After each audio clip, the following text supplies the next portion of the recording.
Bear with us, folks. We're having technical difficulties. I was about to say, watch me come on, and I'll be like, oh, like this, and you guys are like, Ralph, we can't hear you. Oh my God, could you imagine? Okay, can you hear us, Ralph? Yeah, I can definitely hear you guys. Okay, good. It's better than before. Can you hear me now? Can you hear me now? Can you hear me now? Russell's having some technical difficulties in the background. Hopefully, we'll get him up, and he'll be in a better speaking place. Hopefully, he'll be coherent. Yeah, because he sounded like Charlie Brown's adults. Or Kenny. Folks, it's time to get geeky, have fun, and really enjoy ourselves. Tony and I were at Garden State Comic Fest this weekend, and it was a blast. Winterfest. Yeah, Winterfest. Still Winterfest. Garden State Comic Fest, though. Still the same company. And of course, Yeah, what is it? Winterfest, Anime Fest, and then Comic Fest? Yeah. I think so. It's Winterfest, Anime Fest, and then Comic Fest. Let's see. January, May, June. At least All right, so they need to cover the fall now. They need one more. They should do a fall show. That'd be nice. It'll be the Dave Fest. So would it be Fall Fest? Garden Dave State Fest. Oktoberfest. Oktoberfest. Dave Fest is okay, but Oktoberfest, I mean, then he could do some beer in the back. Beer and cheese. That'll get people in there. Exactly. Bruce, what did you think of the show? I thought it was terrific, like they always are.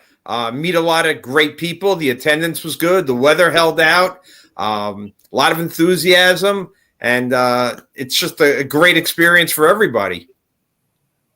I gotta say, I saw that you were like hobnobbing with all the comic book stars. Yeah, it's always a pleasure to talk to anybody who's at the top of their field, and for someone like me, just to get a chance to meet them and pick their brains a little bit. It's a phenomenal education. It's a great experience. Yeah, Keith Williams, Scott Hanna, yeah, Riley Brown. So Nice. I met Scott Hanna's wife. She gave me laundry tips. It was good. It was a great conversation. She was wearing some coat, wasn't she? Yeah. Yeah, she was. Well, I was sitting next to Bud LaRosa, and he was just the nicest gentleman you'd ever want to meet. Just incredibly gracious and told me a lot of great stories. And I was behind Bob. I don't know how to pronounce his last name, Raph. How do you pronounce Bob's last name? Wychick? I think so. Yeah, he was right. You're right. He was on the other side. Right. I mean, he's an old timer, and I spent a lot of time talking to him. And it's sort of like playing catch with Mickey Mantle, that kind of thing. It's pretty cool. It's always great to run into all the old guys, all the guys we grew up with, the professionals. It kind of like humbles you down a bit. Yeah. Especially when you don't have any talent like me. How dare you? Do not. Dude, do not. It's beautiful. Yeah. You would burn, so that's like patience, that's skill right there. So do not. Thanks. I'll get your home address. I'll send you the check. Look, folks. This guy here is telling you he doesn't know what to do. Look, this is all him. I know. And this is all wood. That's all wood. And all done by Bruce here. And colored pencil, which also takes like forever and a half to do. Whew. Yeah. Like, mad respect for this man. Yeah. It's really good. It's fun, that's for sure.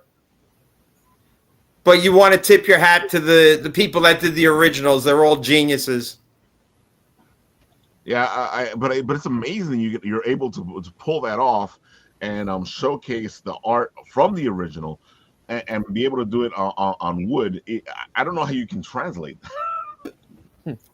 Like anything else, it's a skill, and it's just practice until you get it right. And anytime you want, I'll show you all my mistakes, but I try to hide those. It's always fun looking at people's mistakes, though. Oh, definitely. I always find it like really nice. That's like, okay, so you are human. That's good to know. Absolutely. I'm a Dodgers fan. Nice. There you go. But you're not old enough to remember Jackie playing. Not really. No, I actually met him in 1970, right before he died, and I have his autograph. So he's always been a hero to me. Oh, Nice. Once again, I'm showing my age. Look, that's snow on the beach in South Jersey. That's It's so weird seeing snow anywhere. Yeah, my, Especially yeah, but on a seeing beach. snow on a beach in New Jersey is pretty that's cool. crazy. Outer Banks the other day, my wife showed me is like 6 months, 6 inches. It's insane. Yeah, Louisiana got snow. Oh, the next Pensacola, Florida got like 8 to 10 inches. Oh my Yeah. god. There was snow outside of Winterfest. When we were outside, we saw some snow. It was just Yeah. like one cloud that was giving us flurries. It was wow. I never seen that before. Usually for us, it's like, oh, the sky is completely white for you to get any snow. Yeah, just a little bit. That's the comedian Bob Nelson. If anybody knows him, I met him at his show, and I had made that for him, and I gave it to him. He was very appreciative. Man, that's Oh, crazy. man. Again, he's an older. Beautiful expression. Yeah, yeah. If you ever want to laugh, look up Bob Nelson on YouTube, and that's his Jiffy Jeff character. He opened for Rodney Dangerfield for about 10 years. Yeah, that sounds familiar. The Jiffy Jeff thing. That sounds familiar. Yeah. Yep. And that was a wow. Christmas commission. And look how intricate that is, though. My How can you goodness. say you have no artistic Yeah. talent? Seriously. Exactly. I mean, not only is it like the precise line work, but it's also like the Steady. right levels of shading, the Yeah, right yeah. levels of texture. Yeah, Like, it's come on, rendered, guy. It's rendered great, man. Yep. Thank you. See, that's why I come on the show. I love the praise. Oh, I like that. Monsters. Ah, adorable. I'm gonna have to give you a Twitter follow. What do you? I All right.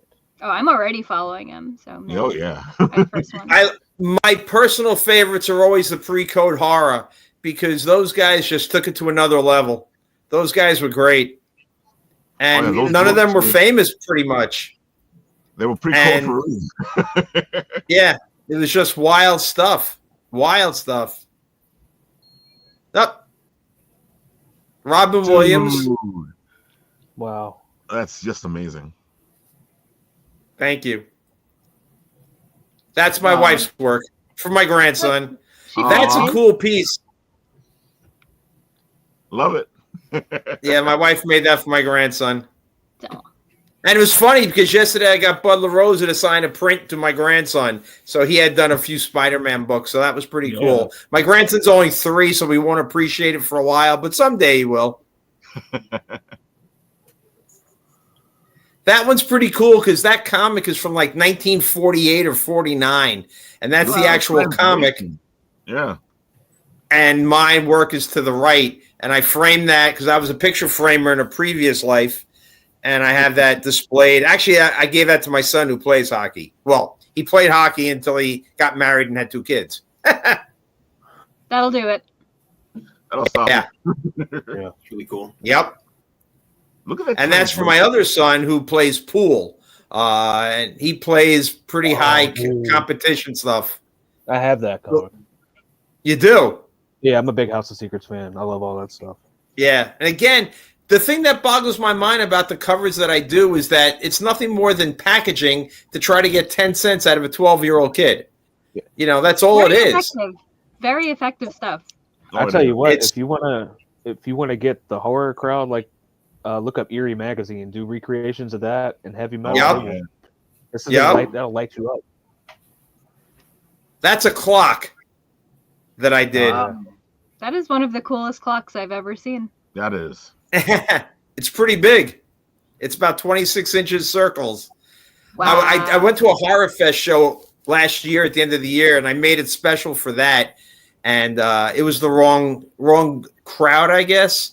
The people next to me were trying to sell things for $20, and they weren't getting a bite. They were trying to ask them for better prices.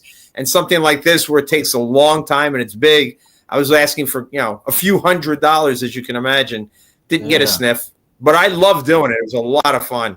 Portraitures are a lot of fun. Dude, That's great, man. that is amazing. Yeah. These are the pieces you hang in your house. Yep. Oh my God, look at that. Yeah. Oh, look, You can draw feet. I'm just kidding, Rob. After 40 years, I think we can say that he can draw feet now. Kenny, has he proved it to us yet? I don't know. I have to say that. Oh man, marriage. I made that for my son when he got married. If everybody remembers the Princess Bride. Oh yeah, Yep. I just watched One of that. the most quotable Yeah. movies ever. Oh, definitely. Yeah. Marriage. Love, true love.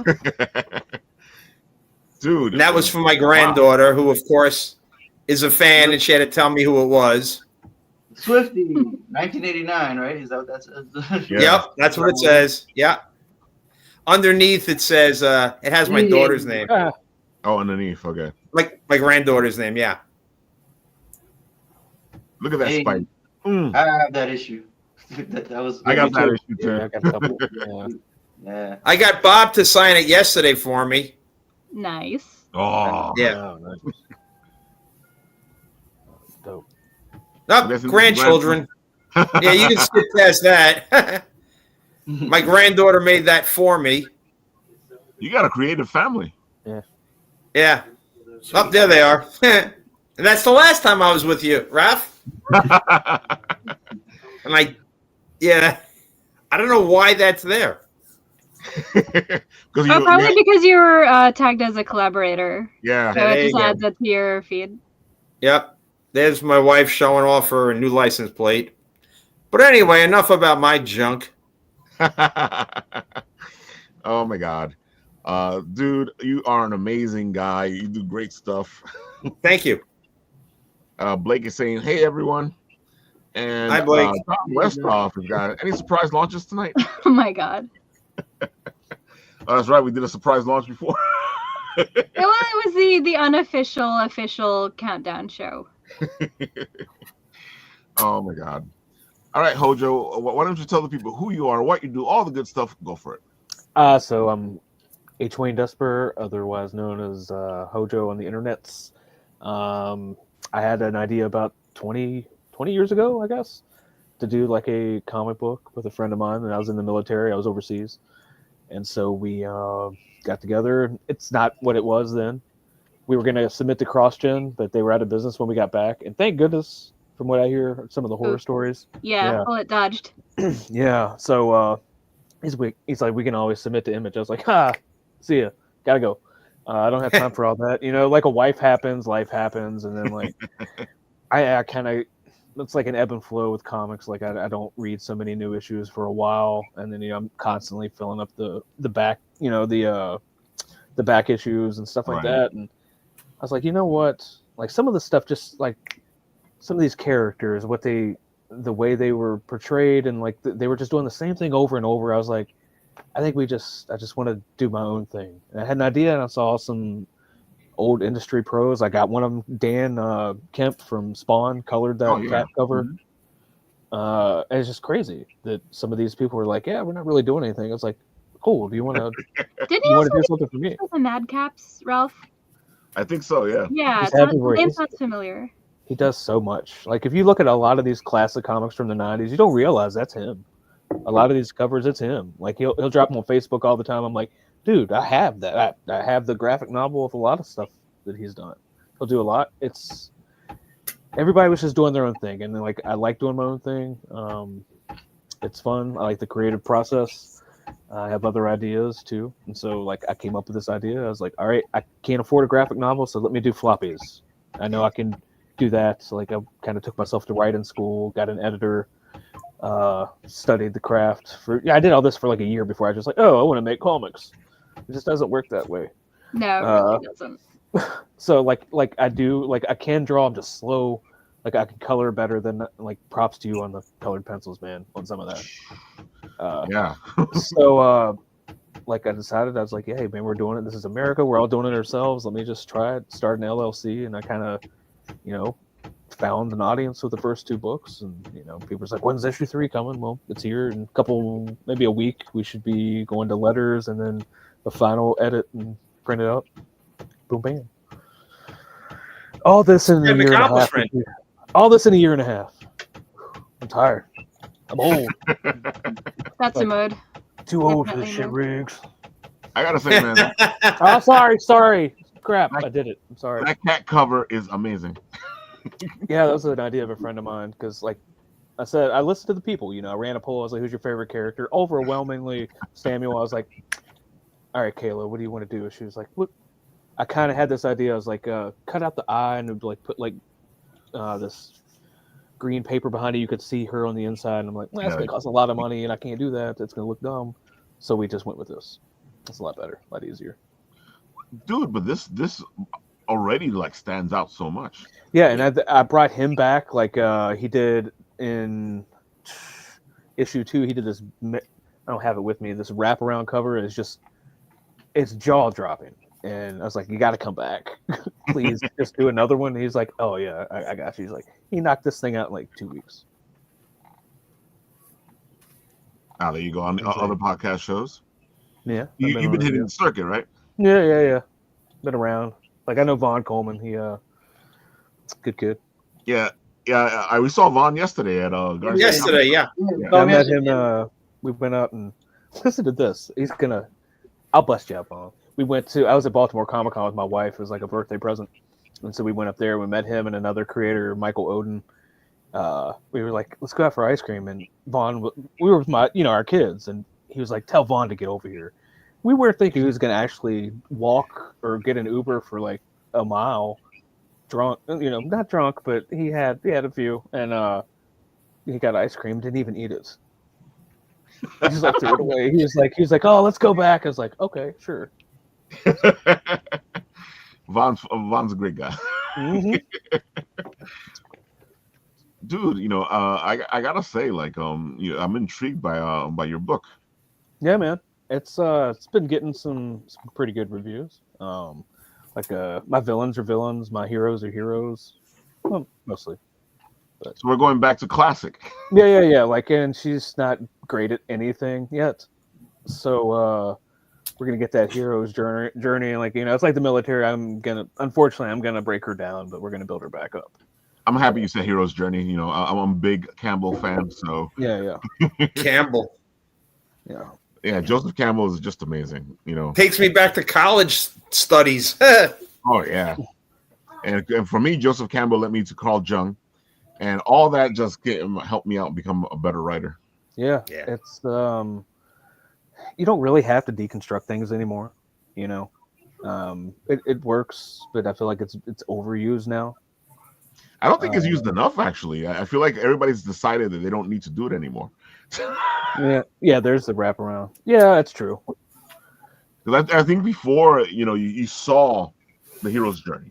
Yeah. Now it's like, I don't need to do that. Oh yeah, that's what I'm saying. Like, it's all deconstruction now. I think the thing is now is that the people are deconstructing. They don't like the characters. They're deconstructing them, and then they're just remaking them into something that they're not. So I see a lot of that. That's the problem. That's it's really fine when you deconstruct them and you build them back up to what they were or better than what they were. That's fine. Yeah. But it's not what's happening a lot. Like a perfect example for me, and I have more respect for him now than I did as a kid. Like, it's Cyclops from the X-Men. I love Cyclops. Like, what they have done to that man. Like, I don't even pay attention anymore. Yeah, but like, yeah. It's I have mad respect. That's why I love the X-Men 97 now so much. I was like, oh, that's Cyclops. That's who I mean. There he is right there. Like, we haven't seen that in a long time. It's probably like since Josh Whedon did Astonishing X-Men. Maybe that was the last time Cyclops been badass. It's just, oh man. I mean, I was never for the whole Emma Frost thing. I always thought that was a bridge too far for me. But I guess you got to move on if Jean's been dead. I don't know, for the third time for X amount of years, but whatever. It always bugs me out when Jean comes back and she goes like, "You moved on." I'm like, "You were dead." Yeah, I mean, they both died, so it's like death do us part. I mean, yeah, multiple times. So sorry, I'm released from my contract. Dude, look at the cat. Yeah, that. Yeah. What can I say? There's nothing that I can't call him. I have to call him Surly Cat for legal reasons. But yeah, that's right. I forgot about that. He's totally there. Like if you look at the books he reads, and like he can't really stand these people. Like So like your typical cat. because you're saying, you have a cat, and they say you're the pet. Imagine being him and having like 6, 7 of them that he's got to take care of because he's also human resources and I guess feline resources, whatever, and the librarian, the lore master, whatever. So he has to constantly explain it to these people and gets mad when they just all you have to do is read it, and I won't have to come here and tell you things. So all he wants to do is be in his library with his scrolls and his books and his alone time. Relatable. Very Yes. relatable. But I feel him. I really feel him. Yeah. So He's definitely from Jersey. He's a Jersey cat with an attitude. Yeah. Dude, this art is just like on par. It really it fits your book. Yeah, that's what I hear. Like I've heard maybe it could have been early Dark Horse or late Vertigo stuff. Oh, I can see it. Yeah. Mm-hmm. I can totally see it. And I get knocked for that cover on the bench because it's not too manly. I like it. It's great. It's a great cover. Yeah. He was like, Of man, course, this isn't. There's our cat friend again. Yeah. Because he was on the first cover, like in the tree, like right here. We just put him in there as an Easter egg. And, I like when they do that. Hold on, I'll put you up so you can show it off. Like right here, they There put you him go. right there. And people are like, "Is that a squirrel?" Some people would be like, "What's with the cat?" And I'm just like, I had to on the first book because he doesn't talk in the first book. I'm like, I don't know, just like an office pet. Yeah, you just be like, oh, you have to read it to find out. Yeah. Exactly. Oh yeah. You gotta do that old commercial. Read the book. Yeah. Read the book. So. Oh man. So like Dude. issue 1, it's like the tradition. It's almost, I kind of had to break it up because it was, like I said, it was going to be like a graphic novel. So I broke it up and then added a few things at the end. And once I decided to go the floppy route. And so the first issue, she finds out monsters are real. She's got these crazy powers. What do I do? Issue 2, here's your first day at work. But they're actually, the monsters are actually working here. Got to go get the werewolf out of retirement. Doesn't want to come back. We got this siren lady who's obsessed with social media because she's 5,000 years old and she has no idea what she's supposed to be doing. And they can't leave because they got no place else to go. And they really can't go anywhere else. So, dude. But like I said, I've kind of cheated. I've been doing this for, off and on, like going back to it 20 years, That's not cheating. That's just that's just marinating. Solid. Just making it solid, Like I almost wrote it backwards once I figured out how this was all going to end. I kind of had the beginning. It's the middle that was, how did we get here? And then kind of like worked my way backwards and made doorways and stairwells that went to nowhere for the reader. So, wow, that's a nice cover. The other one. Yeah, that's when you get the issue 1 reprint, that's on the back. So if you flip it over, it's like Marvel. Whoa. That's a back cover? Damn. Yeah. Well, I initially had 2 covers and I sold out of the first print run. Okay. So I just did a reprint of issue 1 and it's got this and that. You flip it over, it's the other. Oh, that's pretty cool. That's so nice of you because I'd be like, I sold out of the variant, you assholes. You should have gotten it when you had the chance. Yeah. That's nice. They're very nice of you, actually. Yeah. I'm a man of the people. Dude, I like what you got. I like what you got going here. Are you getting ready to unload on the next Kickstarter, or you just finished recently, right? This one's still open, man. If they got the late pledges, you can go back it now. I'm going to print in a couple, probably in a couple weeks. Yeah, like I said. Do you have the link? Because I'll put it up. I can drop it in the private chat. All right, yeah. Put it in the private chat and I'll put it up. Look, Blake is like, cat characters are awesome. Blake has a cat character too. He has a 2-tailed cat. Oh, I love that. Amazing. Looking forward to seeing that. He's got 2 tails and mine is missing an ear. Dude, that just makes the cat more characteristic. Yeah. Yep. Yeah, there's a story behind that because the title of that story is called A Tale of 2 Kitties. I love it. Aww. Yeah, I know. Because he is nowhere what he used to be. Like this. We'll get there though. All right. I see we lost one of our people here. Is he okay? I'm checking in with him now. Like I hope like his internet didn't spontaneously go out or something. Well, it's been happening recently. That's how we lost. Oh my God. I'm forgetting names. I think we lost Richard one time. There you go, Richard Davis. Yeah, he was like he had no power. Like it was a whole thing. Oh yeah, he lost all his power. That is awful. Here we go, folks. Sounds like the beginning of a comic book story. Yeah. Exactly. He lost all his power. Oh, but I see what you did. Love it. Dad Love jokes. it. I gotta go say that joke now. Oh, I found the dad joke. If you guys wanted to hear it, Oh, Yes. of Today course. it said- Go ahead. We're all ready for a dad joke. how did Reese eat her ice cream? All right, how? Witherspoon. Witherspoon. Reese Witherspoon. I'm mad about it, but also not mad at the same time. Like I said, it feels like they're a little out of ideas already, but I'll roll with it. They're still funny. Raph said we couldn't curse, but we can do that joke. Yeah. We had a whole father joke. What was it? A verses for each other one time. A whole show of father jokes. That's like more epic than a rap battle. Oh man, I couldn't make that one. Oh man, darn it. Let's play the video.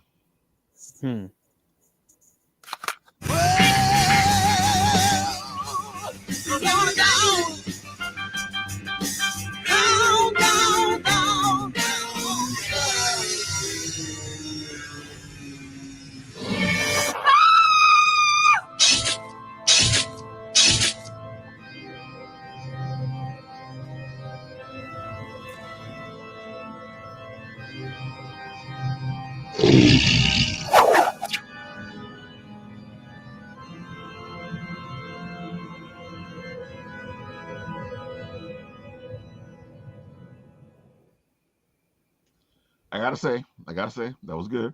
That's Straight to the point. That is a great Yeah. tease. Yeah.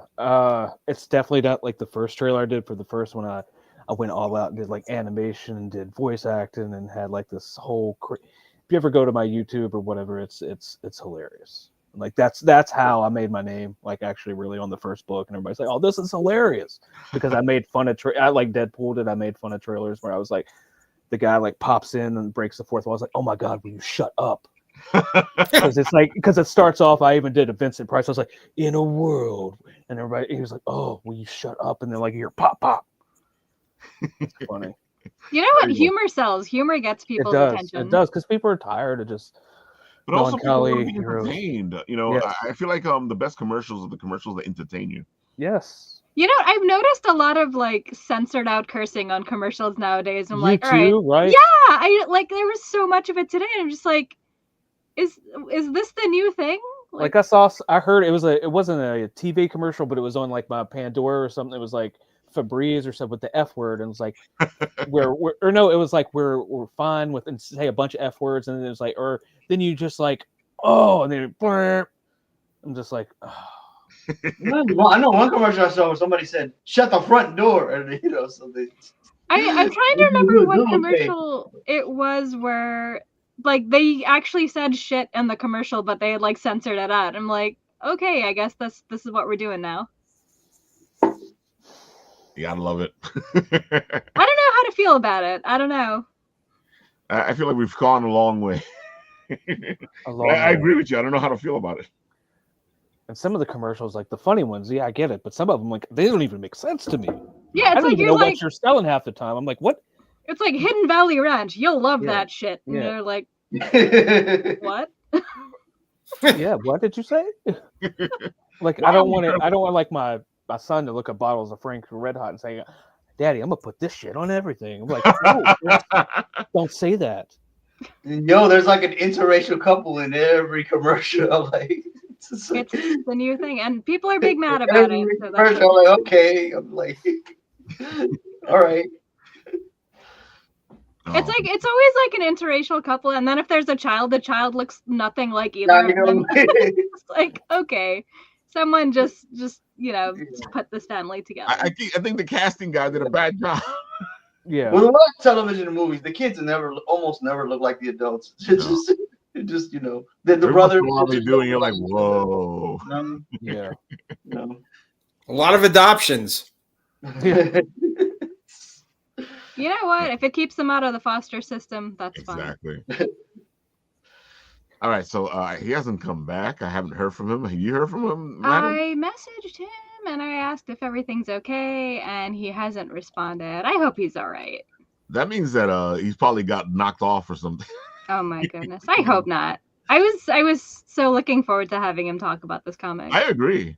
The good thing is that we got his video here, so let's do that because let's show it off a little bit. Also, I read issue 1, so I can help that here. All right, cool. Let's check out the video because I haven't watched it either. Let's go to the videotape.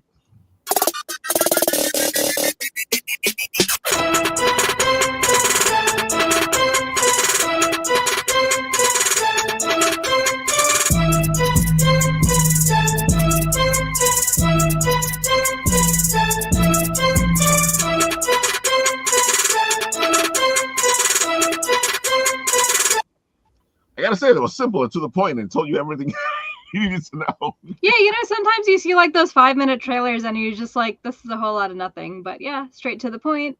Yep. Sometimes it's worse. By the time you watch the whole trailer, you've seen the whole movie. Exactly. Oh my god, his power went out.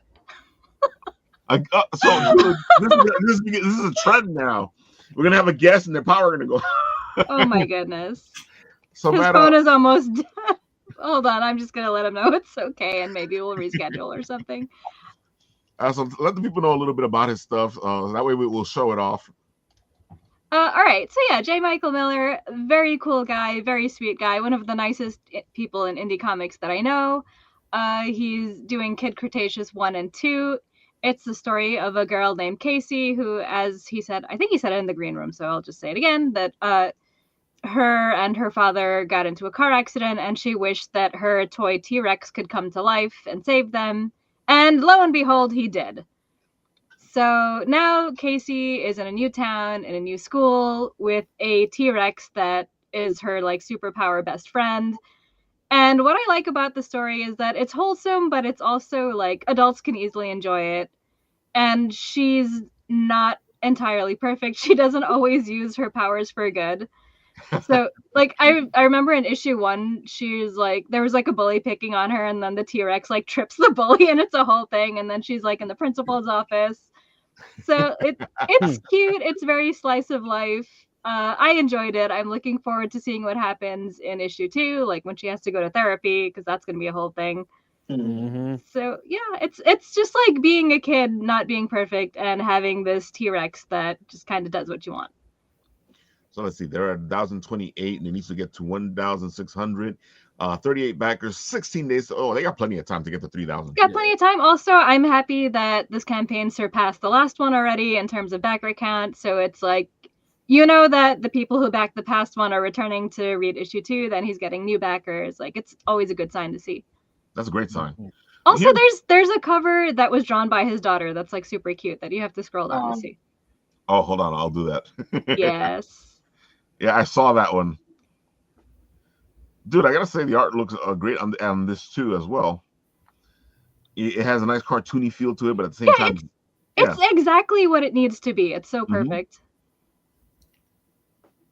Oh, the girls need some more of that. Always love good lettering. Yep.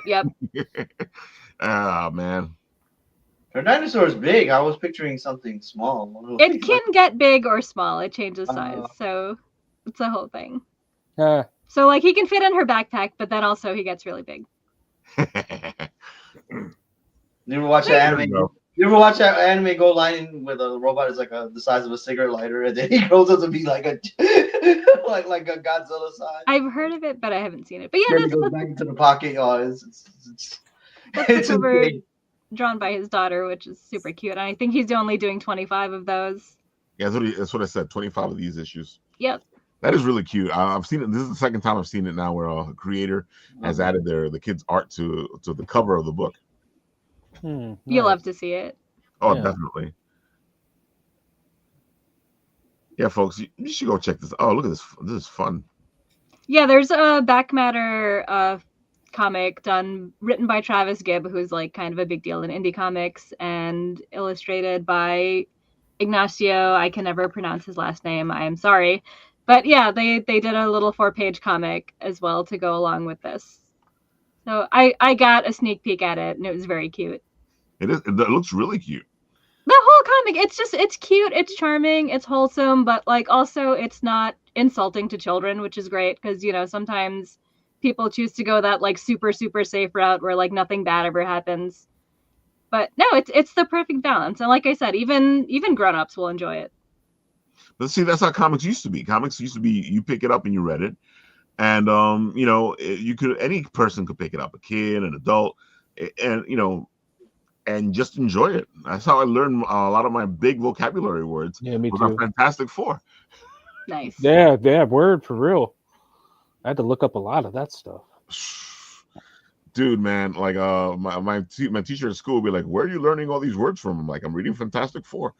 Yeah. Folks, go check this out. It sounds like a fun premise, and dudes, we'll have him on the show and he'll be able to talk more about his project. Yeah, I'll see if I can get him back for next week, and hopefully his power is merciful. Let's see. Russ, how's the sound? We need to check. Nope. Oh no. Better, but it's still warped. I'm gonna Yeah, go for it. Russ will be back in a minute. Here's a question I was going to ask you guys. I almost forgot. You guys have done Kickstarters. Well, you two. How do you feel about the videos? Because I know you went all out the first time. And I know, Matt, you usually do your beautiful explanation video, which I love, with the sense of humor. Oh. What do you think what do you think is the best video to do then? I don't think there's any right answer. Yeah. Because it's whatever you want to do that you feel like fits your book. Like if you think that like you can just do it, like a 30-second, 1-minute trailer or whatever, go for it. If you're the kind of person like me who over explains things, maybe that brings you a sense of comfort and you'd rather do that. But there's no right or wrong answer. That's true. I think a lot of people's like tastes do change from, time to time. I think a lot of videos, like trailers, for instance, like they're getting shorter, and it's like the TikTok effect, So yeah, people's like, attention spans are getting shorter. People want shorts, like anything. It's like 90 seconds is long now. Yep. And so you get to the point where you're just like, okay, that's what you have to do, and you get 30 seconds. Wow, someone. You're lucky if you get 30 seconds. Like I noticed, like when I was trying to do drawing videos on Instagram, anything under 10 seconds it would just be a lot better than anything over 10 seconds. Like even 15 seconds, people are just like, oh no, I'm bored of watching something else. Are you doing time lapse though?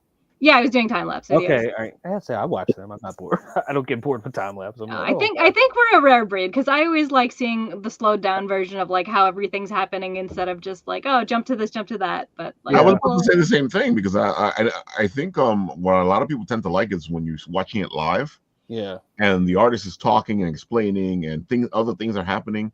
But those slow ones do well. Yeah, I watch some coloring tutorials from time to time. I do enjoy those. Like those are always fun to watch. I can't watch those. Like I can't watch a time lapse because you miss everything if you're trying to watch the coloring. Like I mean, you can watch David Finch on time lapse and just be like. But I did it today twice. Oh man, I just can't stop looking at his stuff sometimes. Like the guy who inked that cat cover is David Finch's inker from time to time. Jimmy Reyes. That was a good cover too. Yeah. Yeah. He was like, yeah, I'll do it. I was like, what? Oh man. So Russ, you do the time lapse too, right? Yes. Well, first, can you hear me? Yes. This is good. Okay. All right. Whatever you're doing, don't change it. Yes. So I do. When I do my digital art, I record a time lapse, and usually I try to upload it for the most part. Woo! So you went with the blip instead of the bloop, right? Yes. Is it still going to be the same style like we did with the bloop battles? So yeah, for the most part. So I had some plans. I think starting off, I'm just going to kind of keep it similar. What I'm thinking about possibly doing is, you're familiar with the Bloop battles, where I do the first 16 and then I have the top 8, and they just keep going in the brackets. And I'm thinking of, once I hit the top 8, mixing them up again, so you don't know who's going to be fighting who at that point. I love that, because sometimes it's kind of difficult when you're going for somebody and all of a sudden you're like, oh wait, no, not those two. Yeah. So I'm thinking just to kind of spice it up a little bit, just mix them up at the top 8, maybe even the top 4, mixing it up again.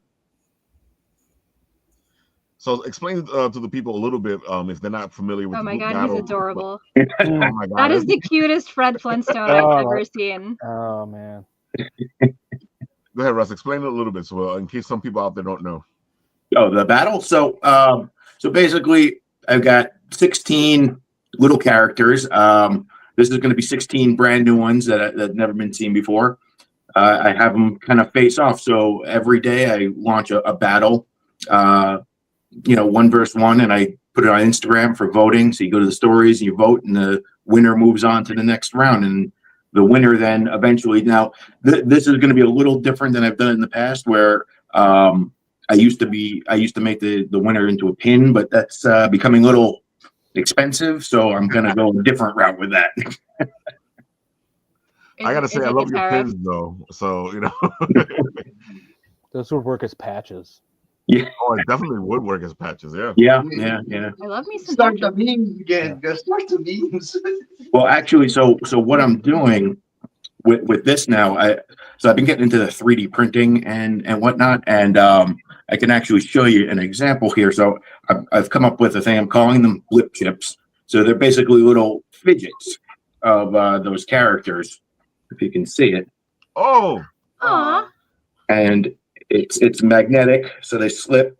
So it's a little fidget slider. Oh, I love it.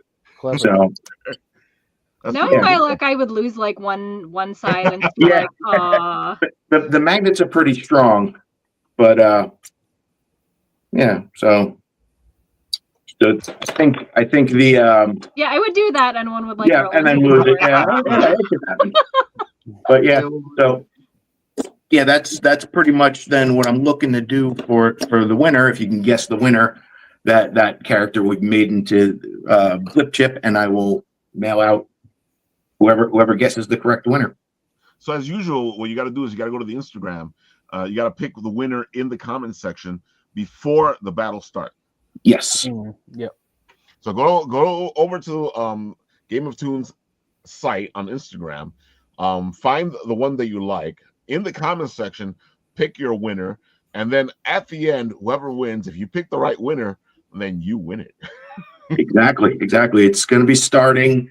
Right now I'm releasing the contestants, so I think I'm 7 in at the moment. So got another 9 to go, and then I'll be launching the brackets. Love it. I love it. Here on Bit and Apple, we go all crazy for this stuff. So damn well we're gonna have our special show where we see all the bits, and we're gonna do the beautiful little chart that we do to figure out which ones we think are gonna win. What gets me all the time is that I never. Go Luigi. Luigi. Yeah, Luigi would be our winner. I always pick whoever's the cutest, whether I like the character or not. Like that always gets me. Like I like some of the other characters, but I'm just like that Fred Flintstone. Like he's got me. So I am right with you, Matt. As soon as I sat there and I looked at the Flintstone, like when you were saying it, I was like, oh my God, this is so cute. And I might have to vote for him because I'm gonna vote for him. Like screw everyone else. You still got more characters coming though, so that might not end up being your favorite. Oh my God. Oh, we'll see. No. We'll see if you can. Russell had to throw that in there. What a great tease. Yeah. And Ralph, so while we're on this topic, I know you requested this a couple weeks ago, and I wanted to kind of show this to you. Oh my God. Aw, Hugbert. Oh, great. Yes, I made him into a little. I love it. He looks great. Yeah, so Yep. Yeah, folks, that is my character Hugbert from the comic book I've been working on for years now. And look how cute he looks there. Oh my God. Big old head. I love him. I had a feeling that he would look great as either one of your bloops or one of your blips. Yeah. Oh, see, that's all you do. Now what you're doing is I'm gonna sit with you and go, okay, how much to make him into a pin? It can all be done. It can all be done. So, folks, you might see a pin, especially since this is our 10th anniversary year. In October, we will be 10 years, folks. We've been doing this for 10 years. Can you believe that? I can't believe that. I can't believe it. Crazy. Take a bow. Dude. That's a lot of hair ago. The sad thing is this looks the same. Oh, no. This looks exactly the same as 10 years ago, which is a good thing or a bad thing, depending on what you think. You know what? It's a good thing, I think. I think so. This looks a little grayer. It wasn't this A little before. frosty there, yeah. Yeah, I'm starting to get it. And folks, we are going to be doing a lot of giveaways and contests. And dude, we're going to have fun with this 10th year. We were going to start in January, but I feel like it would do a disservice to start in January. So in February, which is like right around the corner, we probably will announce this when we are all together at the Indie Art Show. I will start doing a beautiful giveaway, one a month, and we'll have details for you guys on what's coming. We have the Bit and Apple TV vaults are full.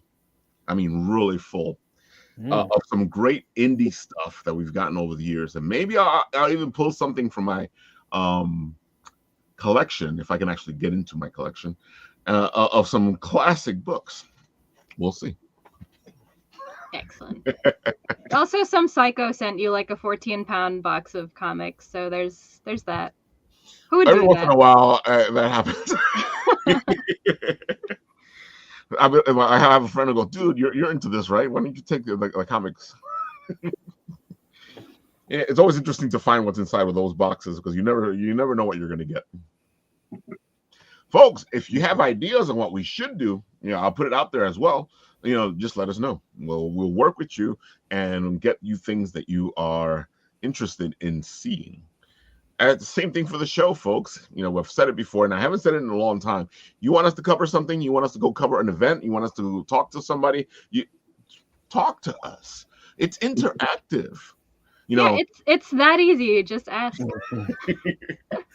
Don't be those 10 people that watch the show and never say anything. Never say anything. The lurkers are everywhere. Yeah. And then they're probably just sitting there like, oh, why don't they ever talk about this? Like, just ask. Or why don't they ever have that guest? Like, just ask. So, Russ, we also have another couple of reveals. Do you want to reveal it from your computer?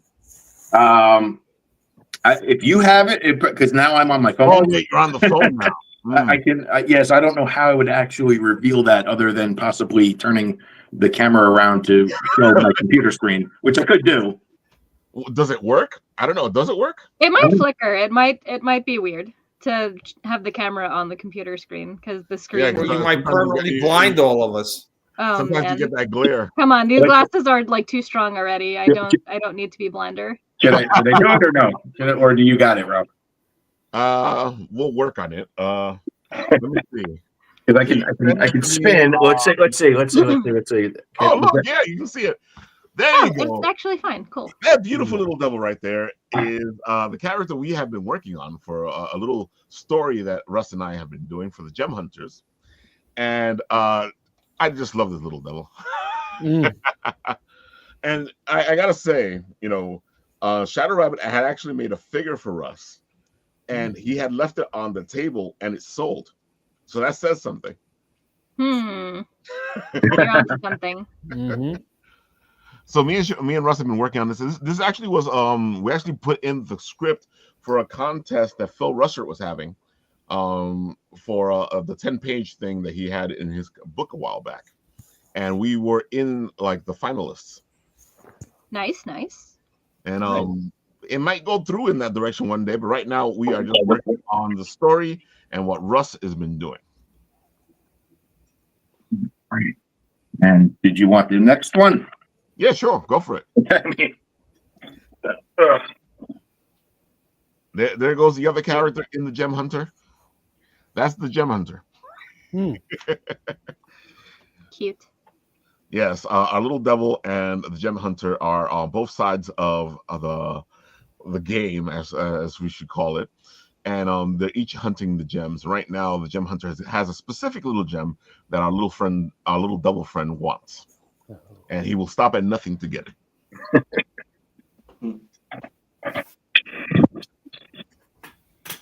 And I think that sets up the next one you want to show off, Russ. oh, you want me to go for the next one? Oh yeah. I didn't know which ones we were doing. So the third image Yeah, the third image you worked on. from your story, correct? Yeah. I don't know if you could see it. They're all backwards too, so I apologize for that. But is it coming in? Put this one up. Hold on. There we go. There we go. Okay, I see it now. They're facing each other. They're versus each other. He is being his smooth, controlling self, trying to get the gem away from our Gem Hunter. Dude, you did a great job with this. Thank you. Wait till you guys hear the little story. We're gonna put it all together and put a little video out for you guys to see. Ooh, I went back there. And Ralph, again, because you asked. Oh, he did it, Adorable. dude. Have you made it? Are you gonna make some so people can buy them? Yeah, I have a few made. Oh, so wait. If we go to Indie Art Show, that means I can buy one? Well, this is, if you would like it, it will be there because I am launching these at the Indie Art Show. Folks, I told you, a lot of reveals today. Oh my God, I love the fact. I told you, it was. I had a feeling. I was like, you just need to move it into the physical form. Yeah, no, it came. I think he came out pretty good. I gave him a little smaller of a head because he's a tiny character. So it's so funny because he already has a big head. Yeah. If you were to made him as the big head that he already has, that would have been interesting though. So Russ, I gotta say, these characters were yours, and we got together. You showed them to me, and then I did what I usually do, which is like write a story to it. And I gotta say, I had a lot of fun writing the story. And of course, as you guys can tell, the little devil won my heart. But I love mischievous characters, and I like writing mischievous characters. They say write what you know, so I don't know. I feel like I'm nothing like Loki. I don't know. I don't know if I can take you at your word for that. What's you guys trust the little devil and the little angel on their side. Probably two little devils. Yep, exactly. Yeah, Russ and I have actually been working on a bunch of things, and we might reveal a couple more things at the Indie Art Show. So, teaser. And of course, we all know Indie Art Show is Saturday, February 1st. And we will be there. Russ will be there. I will be there. Tony will be there. I'm trying to get Shadow to be there. So this should be a lot of fun. It is out in Long Island. It is in the Great South Bay Brewery. So it's in a brewery, folks. Oh, nice. So already we're having some fun. and we're going to bring it all to you from this down at the Great South Bay Brewery and showing off all the beautiful stuff and saying hi to Fat Guy Inc. Because they are the ones holding this. Those guys do some great stuff. Beautiful artists, both of them. Go check them out. I've seen them around cons for like forever too. They've been around for a while. Yeah. Oh, dude, yeah. Oh, they're excellent, man. If They're almost at every show we go to. Almost. Yeah. Oh man. Oh, Sorcier, you have like something you're gonna announce, right? Did I? You're gonna be at a certain show soon. Oh yeah, I'm gonna be at Brooklyn Independent Comic Showcase, which that's like April, the end of April, 28th or 29th or something, whatever weekend happens around that time. But yeah, I'll be there hawking my wares, So, screaming at folks, people. the special thing is that we haven't met Matta in person. So I'm not at real. the Brooklyn Independent Show, in Brooklyn, the BIC, we will be there and we'll all meet each other and we'll say hi, and you get to see that on film. Really? You guys haven't met in person? Really? Nope. No. Wow. We have been in the same room at the same time, but we've never met. Yeah, we've been at the so same like, cons before we actually knew each other. Mm-hmm. Oh, so like what happens when we go to New York Comic Con? Oh yeah, definitely, dude. If you guys want the experience of what we're talking about right now, try to find roaming Tony in New York Comic Con. Impossible. There's only 1 million people. Like that's why I call him Roman Tony. Oh my God, Nat finds him right away. I don't get how he does it. Can Nat also find Waldo like really quickly? Because that would explain a lot. I think that next time we are at a big convention, I'm going to send Nat to go find Waldo. He's gonna like just have a bunch of Waldo cosplayers just following behind him. It's like, I found all of them, every single one. Oh my God! Oh, that's right. You have another announcement. I do have. It's nonstop announcements from me. I've got issue 8 of Sacrimony, A Tale of Love, Life, and Death in no particular order, going live in March, on March 3rd. Yeah, I've been at this for a while because I'm on issue 8. I do all of the art, lettering, writing, kickstartering by myself. I don't sleep a lot. And yeah, it's going to be an interesting issue with a lot of those like, oh my God, what the hell is going on sort of moments, which is always great. That's your book all the time. It is. But you keep getting better and better. Like, look at the artwork. You just keep getting better and better. It's amazing. Dude, look at that. Yeah, I spent a lot of December like practicing like different coloring styles and like how to make my line work smoother and stuff. So it's going to be a very pretty issue. I will tell you that. Yeah, Tony's not kidding. This thing looks like a whole upgrade on your part. Thank you. I try. Like, I actually had some free time in December to like practice and be like, all right, let me step this up a little. So yeah, very pretty issue. Very just chaotic, terrible gods, people dealing with terrible gods sort of stuff. For those who aren't familiar, it is the story of a girl who died, but then she got better. And as with all mysterious resurrection stories, there's a catch. The catch is that she has no memory of her past, no idea why she has magical powers or why she has demon wings that she now has to hide from society. So she's just kind of trying to live a normal life in a city that wants her dead yet again. And she got better. That happens sometimes in fiction. Oh my God, Japan is like going, do I have to go to Brooklyn? I think so. You might have to. Also, you're gonna have to help me out in the Bronx in August because I'm doing the Bronx. Oh my God, I can't remember what it's called, but the one in the church where I might catch fire. Oh, the one we've been to before. Okay, yeah. Cool. You're gonna hang out. Yeah, I'll be there. All right, so look at that, folks. We get to see Matta twice in 1 year. Yeah. Very elusive, but I'll show up. Oh my God, folks, this is gonna be a fun year. I told you we were gonna do grand things for the 10th anniversary. And I'm actually working on a couple of things with Russ, besides the stuff that we have been working on for a while for our 10th anniversary. So I'll keep you posted. There might be some little swag coming our way. Because I pulled out the Bit and Apple Bank, and I'm gonna talk to Russ about getting it done. You know, when you got friends, you try to get them to help out and to make sure they get paid to do it. Always pay your friends, people. Always pay your friends. J-Pan is like, remind me, and I'll help. Yeah, you know, I know where to find you. I don't know where you live, but I know where to find you. That sounds like a threat. Oh, it is. He knows it is. I know where you live. I know where to find you. Oh man, very particular set of skills. Exactly. Yep. That's the whole speech that's in my head right now.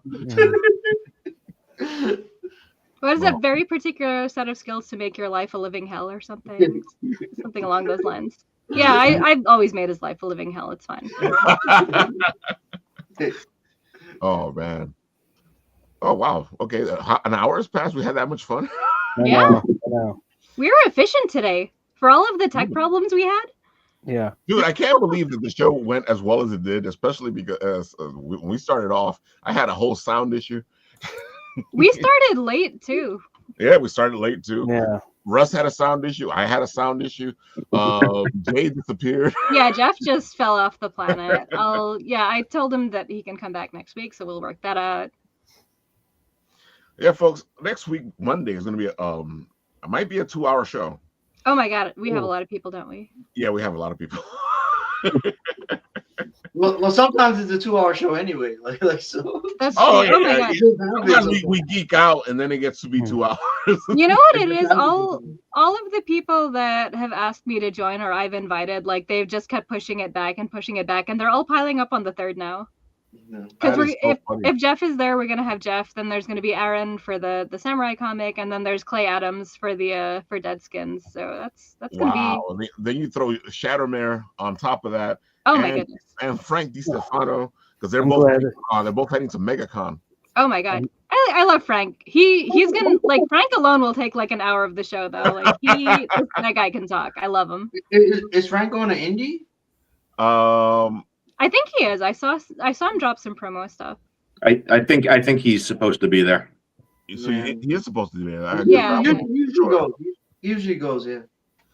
All right, so we'll find out. If he is there, we'll bring it to you. We'll be Frank from Indy, and we'll do the whole little video thing and talk to him, and because the Indie Art Show is going to be a blast, folks. Great food, great location, great vendors. We love going to that show, and it's a one-day show, and it's free to get in. Wow. I wish it was not such a journey from the Bronx. I'm so mad about that.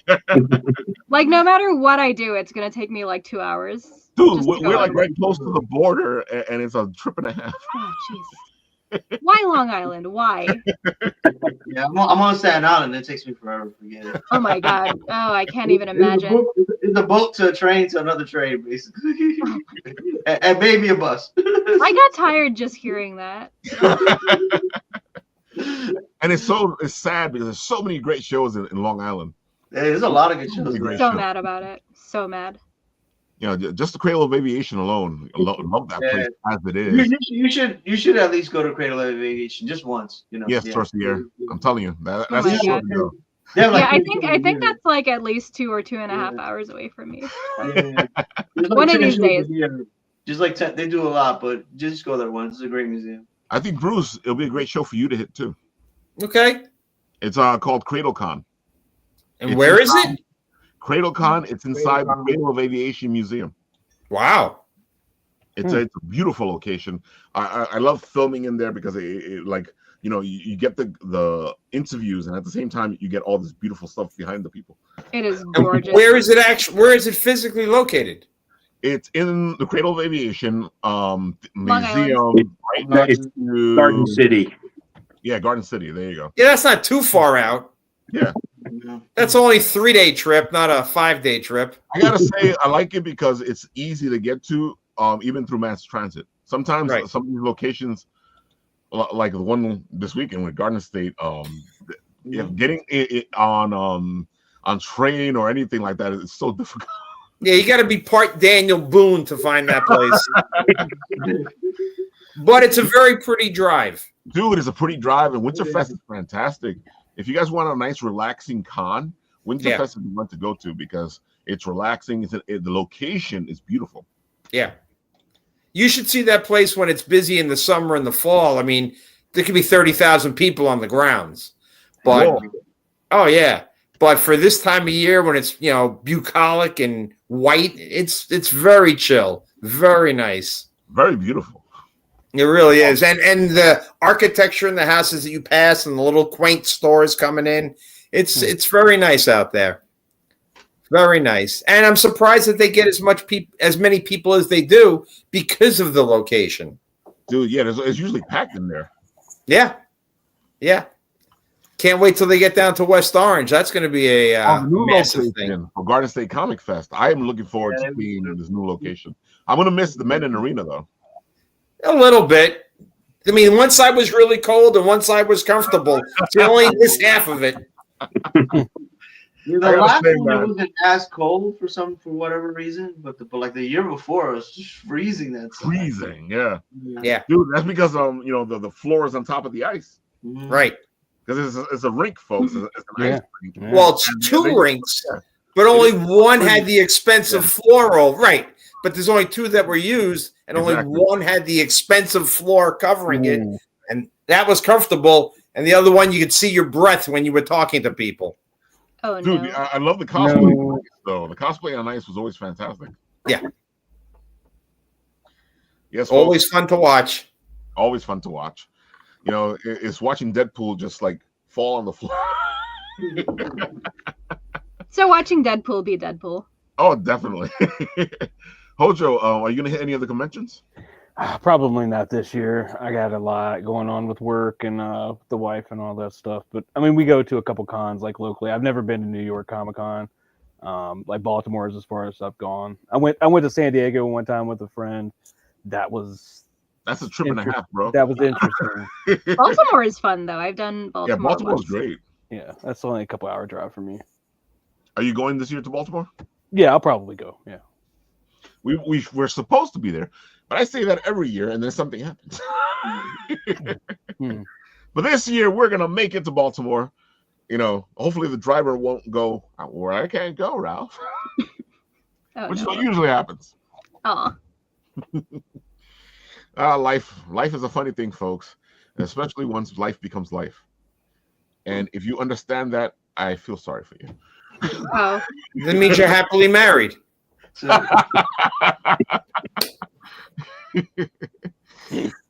Are we forgetting anything, folks? I could always talk about Always Punch Nazis again, since that's always. That's right. I think I was waiting for you to say something about it. I will never not talk about punching Nazis because how is it doing? Let's find out. It's doing great. We just hit 100 backers. That's amazing. Oh, this looks beautiful. Yeah, right. And you're funded. Woo-hoo. Yep. Okay, I'll put it up and you can talk about it because you're one of the crew. I am one of the crew, which was a super awesome last minute invite to be part of the crew, and I had to do like an 8-page comic in a couple of weeks, which it's a lot harder than it sounds, folks. But yeah, I mean, Always Punch Nazi is very obvious what it's about. It's about, tackling racism and the rise of fascism or resurfacing of fascism. And the cool thing about this comic is that back in the day, it actually caused Kickstarter to unionize. Like, this was the reason Kickstarter formed a union, was because of the controversy around this one comic. Yeah, it's a fun read. If you want to go to the Kickstarter page, they have like the whole history there. There's like an article that talks about like when the first Always Punch Nazis came out, a certain hate group was very upset about it. It got featured on Breitbart News, that article was funny. And then, the heads of Kickstarter were like, oh, you know what, maybe this does violate our terms of service. Maybe we should take it down. And then, the Kickstarter employees were like, no, there's nothing wrong with this. So there was like a whole internal squabble about that. And then it started, it made the employees form a union, which is actually the first tech union ever, which is very cool. So that comic page there is drawn by me, and the script was written by my pal Will Allred, who was on last week, I believe. Yeah. Very cool guy. He's the reason that I'm running my mouth today, because he invited me onto his show back when he had a show, and I just never left. So now I'm Ralph's problem because he doesn't have a show anymore. Woo! But we got her, you don't have her. Yep, I'm your problem. Haha, sucker. Dude, I was talking to I forgot who it was I was talking to, but I was telling them that I looked at this page and I didn't realize it was your art. Yes, that's always the goal, is to just do things in different styles and just have people be like, wait, she did that? That was impressive, because I was sitting there going, wait, this is Sorcier? And I saw the thing, it says Sorcier, and I was like, dude. I know it's probably super bad for my brand to do this, but I do love drawing in different styles. I like, experimenting with different techniques and stuff. So I always like to adapt the art to fit the story instead of just doing one style and just being like, this is all I do. I like the challenge. So yeah, this particular story, written by Will Allred, it's called Be Prepared, and it's about the importance of having a go bag, but also about helping your community. Like, instead of being one of those crazy doomsday preppers that want to like shoot your neighbors or whatever, it's like, no, how about you help your neighbors and like help your community thrive? So yeah, when I read the script, like I was already in it for like Always Punch Nazis, but then I was just like, it's such a like counterintuitive message, I guess, because punching Nazis and whatever, and then there's this story that's just based around like kindness and helping people and doing the right thing, and I love it. But it all fits, and like I was telling him when he was on the show, as much as he says what he says, this feels like a classic comic book. It feels like a classic comic book from the 80s. It has that feeling, because especially in the 80s, we were doing a lot of punching Nazis. Yep, 80s, 70s, like good Nazi punching times. So yeah, it's an anthology. There's a lot of stories combined. I think it's like the 3 anthologies all in one. It's going to be like a cool hardcover book that you can also hit Nazis with because it's going to be very big and heavy.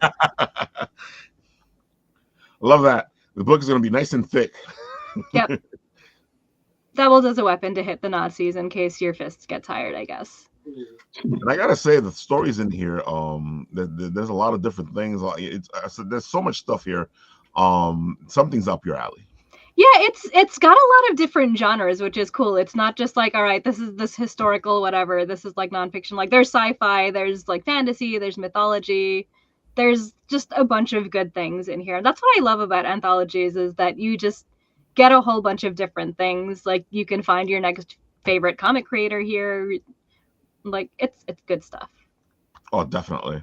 Anthologies are like one of the best things, especially for creators, because it allows you to do a comic book and not have to worry about all the bits and pieces. Yeah. My first published work was an anthology. It's still not printed yet, but it's another that's another issue altogether. But it was just 6 pages. Got my feet wet. And I got another story that I'm gonna put in an anthology as soon as I get time to get it drawn. Really quick, my phone's about to die because I'm working all day. I didn't charge it enough, so I got about. So all right, we've all been there. I'll see you Saturday when we'll hang out at the Indie Art Show. All right. Night. Always great talking to you. Bye. Now that Tony's gone. All right. Let's talk shit about him. Oh my God. Speaking of anthologies, folks, if you ever wanted to see a Written with Ralph story, here is your chance to see it, because I hate publishing. And these guys at We Suck at Comics have taken that all out of my beautiful little hands. No, these are big. And they have put it into this anthology book called We Suck at Comics, because we suck at comics. And I've got a beautiful art piece from Shadow Rabbit himself. So it's not even Shadow Rabbit clay. It's Shadow Rabbit art. I'm so looking forward to that. Also, 101 followers. Amazing. Dude, they have broke it. They have made it to 101. And this thing starts tomorrow, folks. Tomorrow. Ready your wallet. Tomorrow. It goes live. Also, I love the name, because no matter where you are on your comics journey, you will always have that voice that says, you know what, you suck at comics. And it's exactly what it is. I tell people all the time, we suck at comics. You know what? I feel like the more success you get, also the louder the voice gets. Like I've done 8 issues of my comic, and it's still just like, oh, maybe this is the one where people are going to be like, no, this is stupid. I'm not going to read anymore. And folks, I know we make it look easy. I know people make it look easy, but it's not that easy. I've been working on my book for a long time, and things happen. Things go wrong. I'm always impressed when I see a comic book, because that has taken a long journey. Talk about a hero's journey. Comic books take a long journey to get to where they get to. I know you think it's easy, but it is not easy, folks. How about some of these gigantic graphic novels that are being published? Shoot, I don't even know how they do that. I'm trying to do a 26-page comic, and Bro, it's hard. I mean, do you think Daniel Close sleeps? I don't know how he does it. Any of those guys. It's remarkable. Pat Shand, I don't understand how he does what he does. Hmm. He's always got a Kickstarter. Something's always happening. Like, how do you have that many stories in your head? I have like maybe 4 ideas, and I'm just like, no, this is too much. I can't do it. Can anybody say Stephen King? Oh, look at that guy! Yeah. Entire novels. Like, I cannot even. I got all kinds of spiral bound notebooks just filled of stuff. They're right here, right next to me. And I tell my friends all the time, once I'm dead, you guys are going to have a lot of fun. We talked about that yesterday. Exactly. Yeah, folks, I as much as I love being a writer, as much as I love what I do, and as much as I love writing, as much as I love telling stories, getting it to print is a journey and a half. You know, writing it is a journey. Getting it to print is a whole other journey. I feel like that's actually the hardest part. Like, not saying that making the comics or the books or anything is easy, but the harder part is like printing it and marketing it and trying to get people to take a chance on something completely new. It is scary out there. Buy my book. Back my Kickstarter. Come on, back my Kickstarter, guys. Well, all you guys are really creative people, and what you're talking about is 2 different skill sets entirely. You know, it's like brain surgery and making waffles. They're just not related at all. And most creative people have no interest in the mundane. And that's why they're creative, you know. And that's why, you know, if it's so hard to get to the level where you don't have to do that crap anymore because you just want to be creative. You don't think Stephen King or Daniel Close has picked up a phone in the last 20 years, you know. Absolutely not. But that's why I wouldn't be surprised if they still had to, in all honesty, the way that things are going and with marketing and stuff, and like just always having to remind people you exist, even if it's just like posting on social media a couple of times a day. Like, right, but he's not doing that work. He's got assistants. Fair. They all do. Yeah, they all have publicists. Absolutely. And that's what all you creative people are aspiring to. And I admire all of you for taking that journey. I just want to sit in a cave and draw and just not deal with people. Like, is that too much to ask for? I just want to type up lies. That's really all I want to do. I just want to sit here and tell stories, make myself laugh, entertain people, make somebody feel something. Yeah, like, what is this? Well, you'd be living in a 1-bedroom apartment over a Chinese deli. Yeah, I guess. Yeah. You know what? At least they have access to good food. Exactly. They're always asking us why we want to go get secluded and write and stuff like that. And folks, right here, you got to the nitty-gritty of it. This is why we want to do.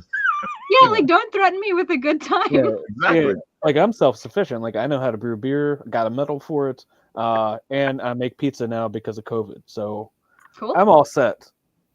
I thought you were a parent. I am. No, I'm saying as far as like skill, all I need is like pizza, the beer, and the comics. That's my creative output. I don't need anything else. Yeah. Yeah. I hung out with my kid today. He was sick, and he annoyed the hell out of me. Oh. 4 years old. He's like, I want to watch Star Wars. I'm like, oh, not again.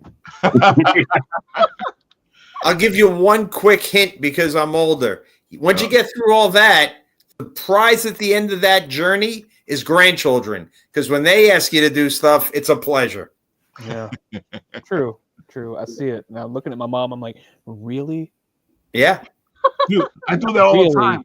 My parents do the whole thing with my daughter, and I'm like, you did none of this shit with me. None of it. Grandchildren are the blessing you get for not killing your teenagers. Oh, God. I'll buy that. You let them live so they create something for you to play with when you got older. Oh, folks, these are life lessons here, folks. Life lessons. Yeah, we get comics, we get life lessons. Like, what else do you need? Oh my God. Well, folks, this weekend we'll be at the Indie Art Show. Russ and I will be there. We'll have a couple of more reveals and announcements and a bunch of beautiful stuff that will happen at the show. Be ready to enjoy it. As always, we'll throw all that stuff on Instagram, and you can check it out as it happens, because that's what I usually try to do, unless I'm at New York Comic Con, and then it shows up 10 days later. Fair. New York Comic Con has that effect on people. Well, it's the Wi-Fi, actually. You actually send it out, and it doesn't show up to like... Oh, it's one of those things where it's like, it failed to load, and then... Oh, that. And it keeps failing to load for a long time. It's a busy place. It's a lot of internet use. Yeah. I still think that Javits blocks your signal on purpose, Possibly. and then they make you buy their Wi-Fi. Oh, 100%. I would. Yeah. I would. I remember like the one time that I did get to vend at the Anime Fest part of Comic-Con anyway, like back when they were in the Javits Center. There was like people be like, "Oh, can you draw this character?" And I'm like, "All right, let me look it up," and it's just like it would not load. Like, Nope. okay, I guess I'm not taking this commission. And you broke some child's heart. I always break children's hearts. I like you more. I like you more and more. I was gonna say accidentally. Actually, I do love children. Oh man. Well, folks, it has been a blast. It's always a great time here at Apple Bites. And on Wednesday, you know what? I don't know what the hell's going on Wednesday. You know, you'll find out on Wednesday, I guess. Tune in Wednesday and find out what's happening on Wednesday. Maybe we'll talk about the Indie Art Show. Maybe we have some guests that you've never seen before. Maybe we have some guests you've seen before. Maybe it'll be 2 hours of Ralph talking to himself. I've done that. I know you have. Those were the hardest shows I've ever done. Oh my goodness. I could not. Dude, folks, I don't know how people do it when they're by themselves on the show and they do this whole talk the whole time through. Folks, you artists, when you guys do that talking while you're drawing and you put it up, I have no idea how you people do it. Yeah, see, the funny thing is I can do that, but if I just have to stare at a camera, I'm just like, no thoughts, head empty. Like, I know John has done it a couple of times. He's just sitting in his car and he's like just talking and recording, and I'm just like, how do you do that? Because I overthink, because it's like, who am I talking to? Is anyone going to respond? Does anyone care? Is anyone listening? And that's going to be just 2 hours of me crying, and nobody wants to see that. So Hojo, tell the people where they can find you, all the good stuff. Give them the socials and whatnot. You can find me on Twitter, Facebook, South River Studios, Instagram, South River Studios. Can't be two of me. At least I don't think so. Well, there can be only one, so you're going to have a problem if there are two. Yeah. So, I mean, the other Hojo, I guess, is like a string of meth hotels, but that's not me. I'm the other one. Dude, I haven't thought about Hojo for a long time. Exactly. My mind actually went to... I'm sorry. Oh, my mind went to Final Fantasy VII because there was an enemy. Jojo. Hojo. I get that a lot. Yeah. Yeah. Oh, yeah. People, I don't know anything about that. It's a childhood nickname from a baseball player that played for the old Mets third baseman, right? Yeah. And because that's breaking news, my first name is Howard. That's why it's an H on the Wayne Desper. So my coach, I guess, didn't like that. So his name is Howard Johnson. Howard, whatever. So it was Hojo, and it's stuck because it's way better than Howard. It's funny how nicknames happen. It's like my dad's name. Like, we just have different middle names. So he's the big one. I'm the little one. Oh. Same thing here. I'm the big one now. Yeah. I was going to say, I think I'm the bigger one now, but it's all right. Oh, somewhat related. In college, I knew a guy named Oscar, and it was like every male family member had the name Oscar. So it was like his dad, his brother was Oscar. His brother went to the same school. He was just like a year younger. So like we had like Oscar, and then we had Oscar's brother Oscar. It was a fun time. George like, Foreman, we just called the younger brother Oscar's brother Oscar. Oh, he did that too, George Foreman. George Foreman with all his kids. All George. His kids, George. Yeah. Even the girls. Georgina. Mm-hmm. All right. Sure. I always liked it when he was still doing his thing, and he had that thing with all his kids, and it's like George and the other George. Super nice guy. I met him. I used to go to this casino, not to gamble, just to hang out with a friend of mine. But they had a bunch of boxers that come through. Like can't remember his name. I can't even think of his name. The Oscar De La Hoya ran a bunch of stuff through here, so we met Sugar Ray Leonard. Wow. Who I thought I could take it one time because I'm like, he's about my size, but I don't know. His bodyguards are like, yeah, just try it. We're not even going to do anything. He'll probably snatch your soul. He doesn't need the bodyguards. They're just like George Foreman and Joe Frazier were the two of the nicest people I've ever met in my life. Like they were like super nice. because athletes sometimes they're hit or miss. They can be.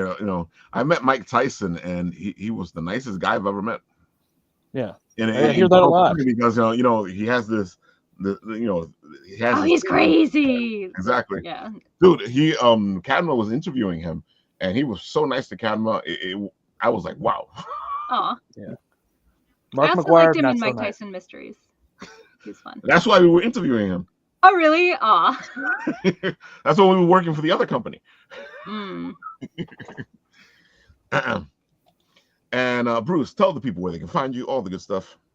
Not a lot of places. I mean, just Instagram pretty much. I'm a dinosaur. It's hard to find me. I'm on Instagram. That's where you find me. Sazama Creations, Sazama Creations. That's where you find me. So, and here, Bit and Apple TV. It's my big, moment of publicity. And also, one last thing. I'm pretty sure they're going to be doing a stamp for me. So I'll be a stamp pretty soon. So you'll see me on your letters and your bills. I gotta ask you, Bruce, if somebody wants something, because I know you do work for people by commission as well. Sure. What do they have to do? How do they explain it to you? The easiest way, honestly, would probably be through pictures. But I mean, I would certainly take the time to speak to them over the phone. Obviously, if they just check me out on Instagram, send me a message, and I'll do it the old-fashioned way. I'll pick up a phone. I mean, if it's a good enough commission, I'll drive to their house. But I'm not going to Long Island. I was about to ask you, what if it's in Long Island? But you beat me to it. Just kidding. I should be so lucky to have those kinds of problems. Yeah. Those are good problems to have. They are. I'm grateful for whatever anybody says. And like I said, I just love the compliments. Thanks a lot for tonight. It's always a pleasure having you, Bruce. You're a good conversationalist. Thank you. Big word. Oh. I thought confrontationalist. I gotta watch myself sometimes because sometimes stuff comes out mumbled. Sometimes the words don't word properly. Oh, a lot of the times. Words are hard. They really are. That's why we write them down, because you can erase what you write. Yes. Right. That's why there's no rewind button on my mouth. No.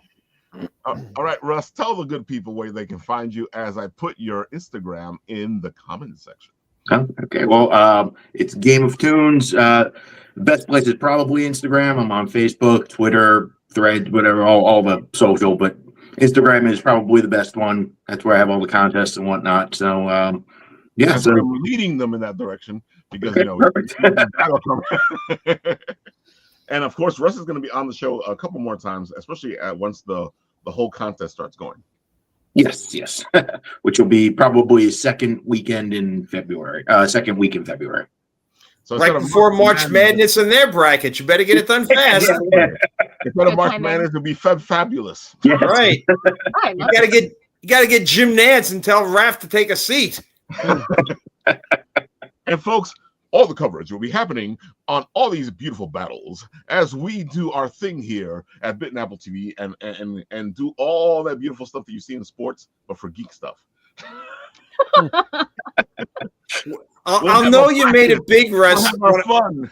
Yeah, I'll know you made it big when I see Jamie Foxx talking about you on a gambling site. Oh my goodness! I'm waiting for that. I was like, I mean, think about that. A cartoon bracket that people gamble on. Exactly.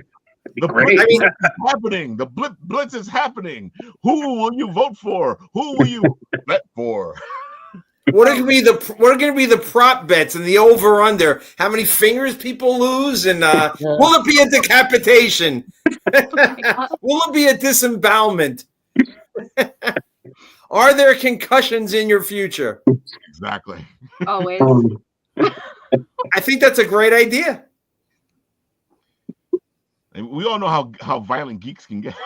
Oh my god. There's, you know what? They have so much repressed anger. So much of it. Mm-hmm. All right, folks. That has been Apple Bites. Join us on Wednesday when we do the Written Writ, and be there on Saturday where we will be at the Indie Art Show. and it is going to be an art show and a half with a lot of reveals and a lot of good stuff happening. You know, I had actually done something with Russell a while back where I used to have this thing on what was that site called? I don't even remember anymore. Tumblr. There you go. It used to be my Dranix Tumblr, and I actually had Russ do a special character for me for my Dranix Tumblr, and it'll be us premiering Dranix on Saturday. Because I still love that name. Good name. I can't wait too. It's been a while. Oh, definitely. We've had that one for a long time. Yep. Folks, I've told you, there's been a lot of stuff in the years in the making, or it's in the making years. So, folks, that's been 30 minutes of geeking and having fun. And if you want some more, join us Wednesday or see us Saturday. If you see us Saturday at the Indie Art Show, say hi, and you'll be put into the trailer. Nice. On this show, when it ends, this happens.